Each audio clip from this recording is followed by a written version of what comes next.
Hello ladies and gentlemen, introduce myself, my name is Komangandana Saputra dengan NPM 2241105 dari kelas manajemen 2C. Di video ini saya akan menjelaskan sedikit materi tentang data, populasi, sampel, dan penyajian data, tabel, dan diagram. Next video. Pertama, pengertian data. Data adalah sekumpulan keterangan ataupun fakta yang dibuat dengan kata-kata, kalimat, simbol, angka, dan lainnya. Data di sini didapatkan melalui sebuah proses pencarian dan juga pengamatan yang tepat berdasarkan sumber-sumber tertentu. Adapun pengertian lain dari data yaitu sebagai suatu sekumpulan keterangan atau deskripsi dasar yang berasal dari objek ataupun kejadian, di mana di dalam sekumpulan keterangan tersebut diperoleh dari hasil pengamatan yang selanjutnya diolah menjadi bentuk lain yang lebih kompleks, baik berupa informasi, database, dan lainnya. Apabila ditinjau secara bahasa, kata data itu berasal dari bahasa Latin yaitu datum, yang artinya suatu yang diberikan.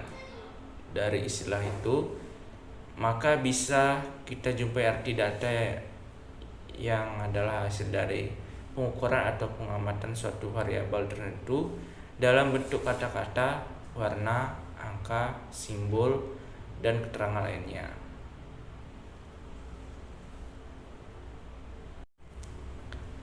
Next, populasi.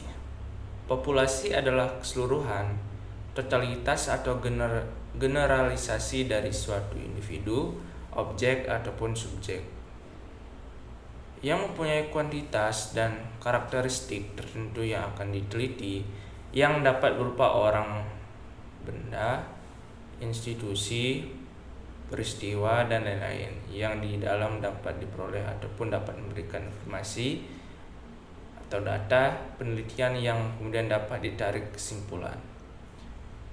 Populasi bukan hanya orang atau makhluk hidup, akan tetapi juga benda-benda alam yang lainnya.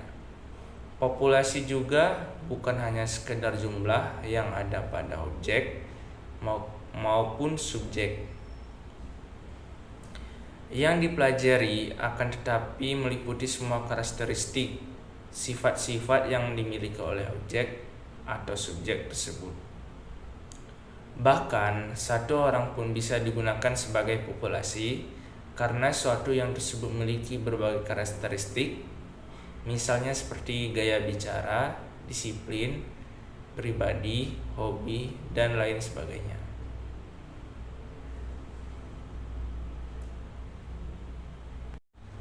Next, sampel. Sampel atau percontoh terkadang disebut juga cuplikan, merupakan bagian dari populasi yang dipelajari dalam suatu penelitian dan hasilnya akan dianggap menjadi gambaran bagi populasi asalnya, tetapi bukan populasi itu sendiri. Sampel dianggap sebagai perwakilan dari populasi yang hasilnya mewakili keseluruhan gejala yang diamati. Oleh karena itu, penelitian baru bisa menentukan sampel setelah mengetahui populasi. Ukuran dan keragaman sampel menjadi penentu baik tidaknya sampel yang diambil. Terdapat dua cara pengambilan sampel, yaitu secara acak dan tidak diacak. Penyajian data.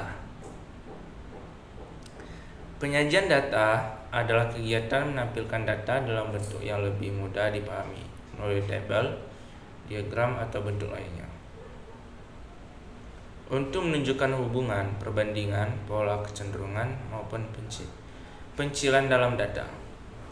Dalam kegiatan penelitian, menyajikan data tersebut dalam suatu kegiatan dalam membuat laporan penelitian yang dilakukan untuk perlihatkan data dan informasi yang telah dikumpulkan beserta hasil penelitiannya. Nah, penyajian data sangat berkaitan dengan statistika, terutama statistika deskriptif. Dalam statistika, penyajian data statistika diartikan sebagai suatu bentuk penataan data statistika agar data statistika lebih mudah dibaca dan mudah dipahami oleh pengguna data, sehingga kesimpulan-kesimpulan yang diambil terhadap data akurat dan tidak bias.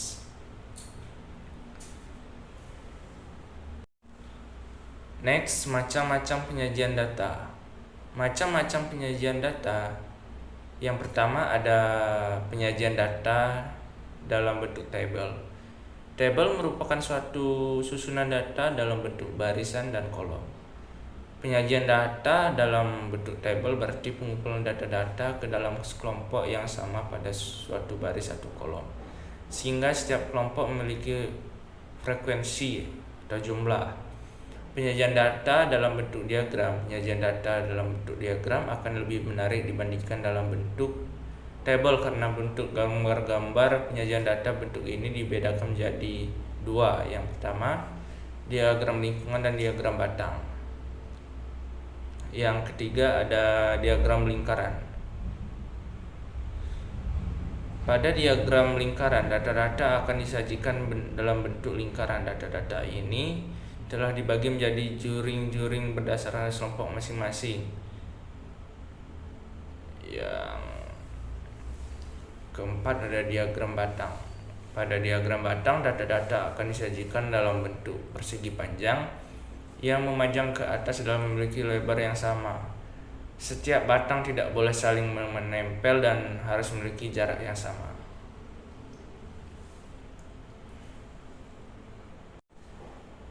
Sekian dari video saya. Bila ada kata salah maupun kurang berkenan, saya mohon maaf. Saya akhiri. Assalamualaikum warahmatullahi wabarakatuh.